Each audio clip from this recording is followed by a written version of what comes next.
This dude Kai is honestly the most corporate and soulless streamer I have ever seen. Nothing he does is actually genuine. Bro been the fakest ever since he started streaming. The downfall of Kai Cenat is finally here. Let's freaking go. These are only a handful of the thousands of posts flooding social media. A snapshot of how the internet sees Kai Cenat in 2025. But rewind just a year, and Kai Cenat was on top of the streaming world. Not just because of his content, it was his generosity that made people love him even more. The pizza? What type of pizza? Cheese pizza. Cheese pizza? Come. Whatever you want to do. No way. I got you, bro. They love you. Yeah. I'll pay for them. I'll pay for them. No. I got you. No. So, what went wrong? How did the internet's famous streamer turn into one of its most criticized figures? Today, we are taking a closer look at why Kai Cenat has become so hated, what incidents have led to this situation, and what he can do to stop it before it's too late. To many people, Kai Cenat's rise felt overnight, like he'd skipped all the hard parts and jumped straight into fame. One day, he was just another kid posting online. The next, he was the internet's most watched streamer. It all looked effortless, almost too good to be true. But the truth is, Kai had been putting in the work long before the spotlight found him. He'd been chasing the creator dream since 2015, when he was just 13. Back then, he spent his days making short comedy skits for Facebook and Instagram, slowly building his way before finally moving to YouTube in 2018. Yo, why you stop? You don't see the stop sign right there? Huh? Welcome to my YouTube channel! Despite years of effort, his content barely reached beyond a few hundred viewers, but that didn't stop him from trying again on a new platform. After years of struggling to make ends meet and even spending time in a homeless shelter, Kai saw content creation as his only shot at a better life. After years of grinding in silence, that chance finally came when he collaborated with another YouTuber named Phantom and joined the AMP group. That was the biggest breakthrough in his streaming career. He started appearing regularly in the channel's videos and reached almost 370,000 subscribers by the end of the year. With momentum finally on his side, Kai made a life-changing decision. He dropped out of college to bet everything on content. I dropped out, but I told my mom, they want me to do online work. But I told my mom, I said, I ain't gonna lie, I can't do online work.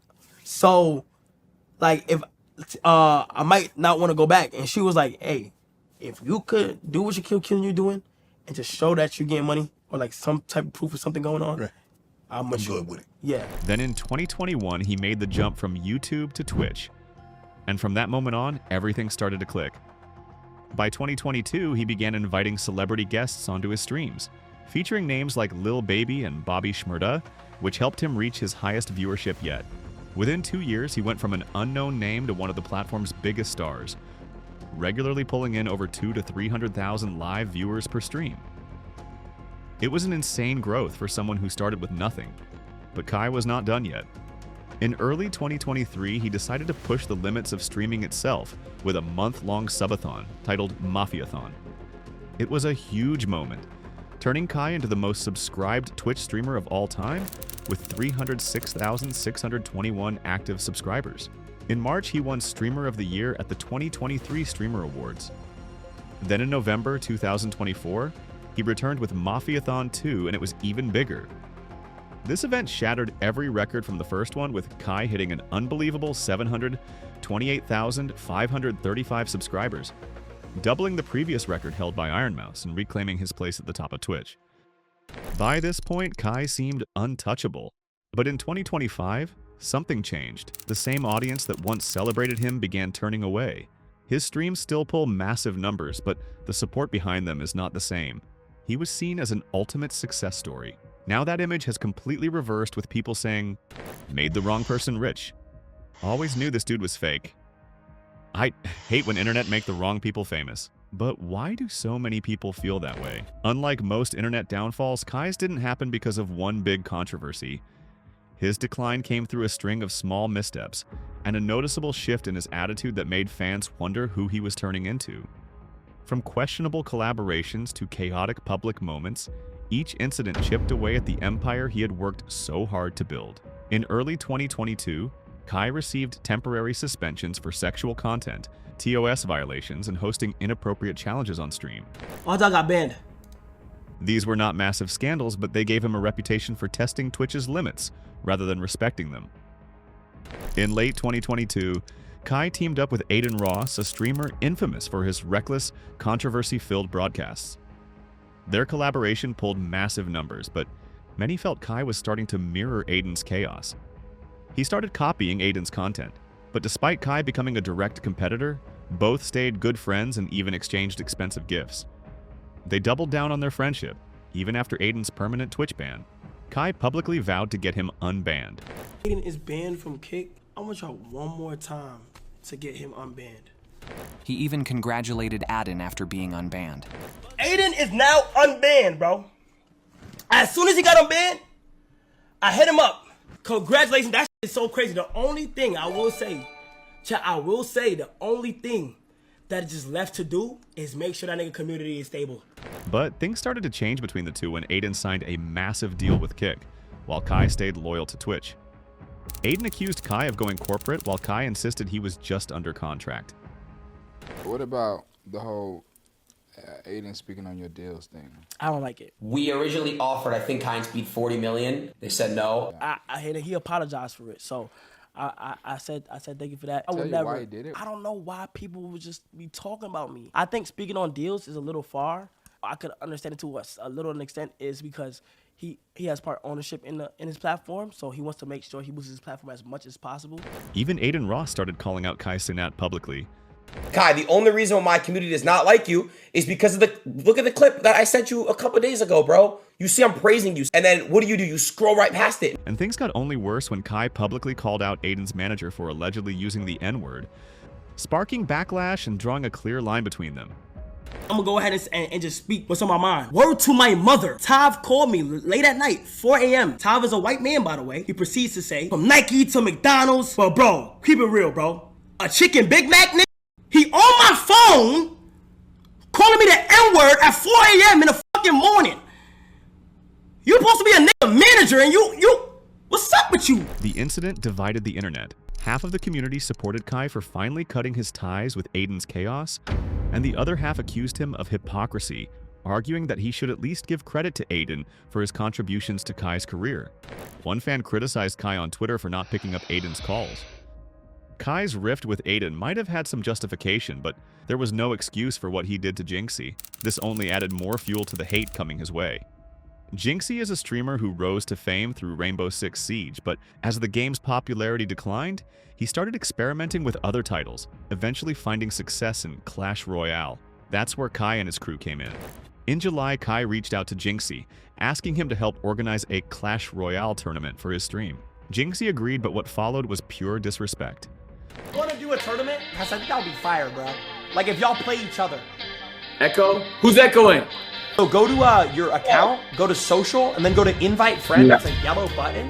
Click that, and then you copy the Hey, anybody in the chat want him? I don't even know if this is gonna happen. From the very first moment, Kai's group ignored Jynxzi's instructions, talking over him and making jokes mid-setup. And then it got worse. Midway through the event, Kai suddenly abandoned the tournament altogether, switching to an IRL stream without even telling Jynxzi. Chat, what is happening? Kai's doing an IRL? Wait, what? Kai's doing IRL? All right, chat. I'm gonna go to the gym, bro. I don't even know what's going on. All right, I'm gonna see y'all boys, bro. I tried to set up a tourney. I don't know. I'm gonna see y'all boys tomorrow. All right, bro. Kai only realized what happened when his own viewers broke the news in chat, resulting in him getting disappointed and cutting the stream short. Let's see. El Kai. What am I doing? Why does it say El Kai? No, tell Jynxzi. Matter of fact, no. Okay, yeah. I'm going to Jynxzi, bro. Tell Jynxzi they have something playing IRL, but nigga, I'm about to do a one-on-one. Tell Jynxzi I'll do the one-on-one with him. I'm not doing it. I didn't want to do the IRL. Jynxzi ended for real. Oh God. The clip spread across social media with countless comments accusing Kai of being fake and self-absorbed. Many felt bad for Jynxzi, who showed up only to be mocked and abandoned on a live stream. Jynxzi does not need to be treated like that, man. To many people, it was not just a moment of disrespect. It was proof that Kai had lost the humility that once made him likable. But if the Jynxzi situation made people question Kai's character, the next one made them question his integrity. Because online drama can fade sometimes, but broken promises, especially the ones that involve charity, tend to last forever. And there's no better example of this than his unfulfilled promise to build a school in one of the poorest regions of Nigeria. It all started in March of 2024, when Kai visited Nigeria and met a 23-year-old man struggling to run a school and orphanage with almost no sources. Seeing the condition of the school, Kai stepped up, pledging to fund a brand new modern school for the area.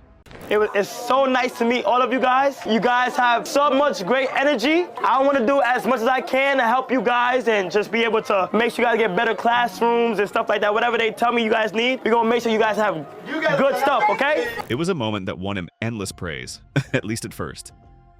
But then it all went silent. A year passed, but Kai did not share a single update on the school project. Fans started to wonder if the whole thing had quietly fallen apart, or if the promise made on camera was just another PR moment. Then, in August 2025, the story reignited. A Twitter account named KickChamp posted a viral tweet claiming a YouTuber had checked on Kai's promised school, only to find no construction, no funding, and a facility on the verge of shutting down. However, it was later revealed that the school in the video was not the one Kai had pledged to rebuild. But even if the post was misleading, it raised a fair question. Why had Kai stayed silent for over a year about a project he publicly promised to deliver? Eventually, Kai responded. He claimed the school was still in progress, but the location had made construction far more difficult than expected. We built a school full of classrooms and stuff in Makoko, like over the river. But due to storm, a lot of it got messed up. Like, money that we spent, they got messed up, chat. Like, orders aside, like, there was a storm, it messed up a whole bunch of stuff, but we're back. The problem with this response is that it only came after the backlash when it became a direct threat to Kai's viewership and income. Kai's handling of the school project is just a reflection of how blunders had gradually eroded the trust and goodwill he once had. From the Adin fallout to Jynxzi drama, fans have started to feel disappointed, frustrated, and angry. Now the question is, how will this end? Currently, his streams are still drawing thousands and his videos are performing well, but slow reputational damage can work quietly. Over time, fans will stop caring, hype will fade, and someone else will take the crown as the next hot streamer.